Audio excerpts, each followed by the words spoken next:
conflict is very, very common between different groups. Individual conflict is also very common, but still the solution is the same whether it is individual or group conflict, because the Buddha said that all actions are led by the mind, mind the chief, mind the maker. Act or speak with the impure state of mind, and suffering will follow you. So that's the bad news. But the good news, all actions are led by the mind, mind their maker, mind their chief. Act or speak with the pure state of mind, and happiness will follow you as the shadow falls without parting. And the United Nations use the same template. According to UNESCO, the preamble of UNESCO, it said that if wars start in the mind, then it's in the mind that we can find peace. So if we actually neglect peace and the mind, then we cannot find peace. We need to develop the mind. The causes of conflict is definitely mental defilements, greed, hatred and delusion, fear, jealousy and envy. There's also other causes of conflict, economic factors like poverty, poor distribution of wealth. So then we have also political factors such as different political ideas. Then we have also religious conflicts due to different views, religious views. Since the dawn of history, many wars have been fought due to religious views, different religious views. So then, that's the cause. So we have to address the cause. We have to find a solution. So of course, where we want to be is non-conflict, which is peace. So, peace is of course, everybody wants to be peaceful and want to be happy, no one to be unhappy. So that's where we want to be as a solution. But how do we go to that peace? Most people talk about peace, but they don't tell us how to achieve peace. Again, we're using the template of the Four Noble Truths. The path that leads to the cessation of suffering, Nirodha. The Pali word Nirodha is very beautiful actually. When you look at the Pali word Nirodha, Rodha means prison. The word Rodha means prison, and Ni means not. So, no prison. So we need to go out of the prison. We are so much imprisoned by conflicts. I come from Uganda. I was born when there was, but the wars have not ended. Sometimes they look like they have ended, but there's a lot of conflict in the people's mind. So I'm working very hard to introduce mental development, meditation, mindfulness, so that they can overcome these conflicts. So then the fourth part of my talk is about how to cultivate peace. Again, we are not going to create a new path. The Buddha has already talked about the Four Noble Truths, the path that leads to the cessation of suffering. Right understanding. Understanding under your experience. Most people have wrong understanding.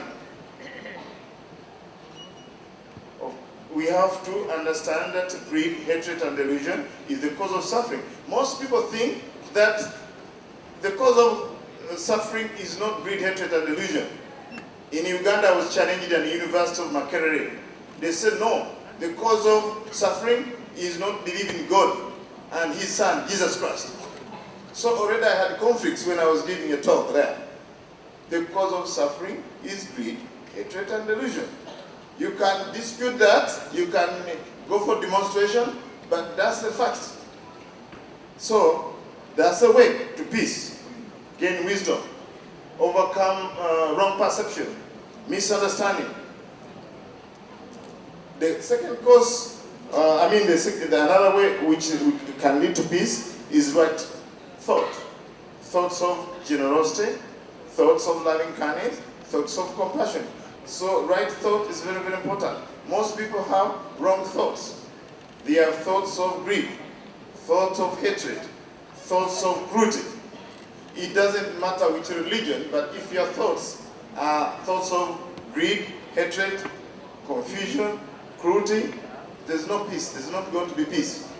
So with the good news in Buddhism, we can cultivate this peace through developing loving kindness, compassion, and the appreciative joy. Most of the time, people don't find peace because they have these emotions. They have emotion of greed, hatred, and delusion. Another thing that can lead also to peace is right speech. Speech that is truth.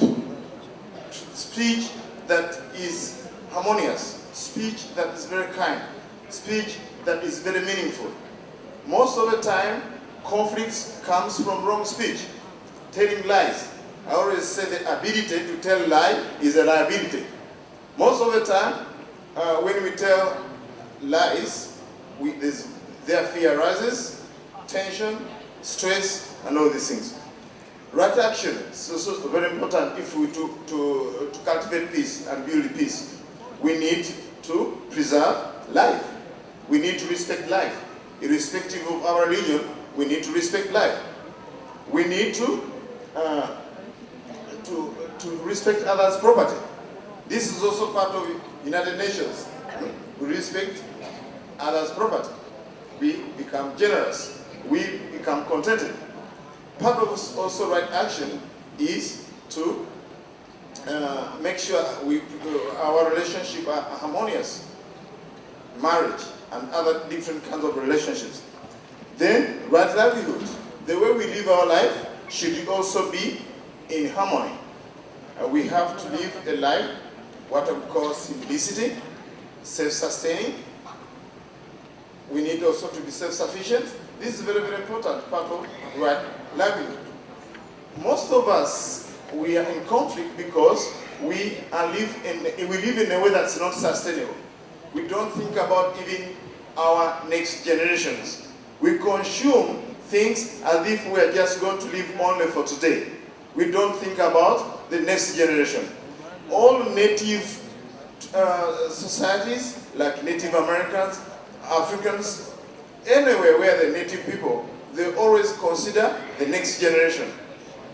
But we exploit the world as if we are going to die tomorrow. But guess what? The next day we are still alive, and then we are destroying the earth. We are in conflict with nature. That's the problem. So the way we live our life should not be in conflict with nature, with society, with ourselves. This is very, very important. Another way to build peace, and I'm trying this in Uganda, is called right mindfulness.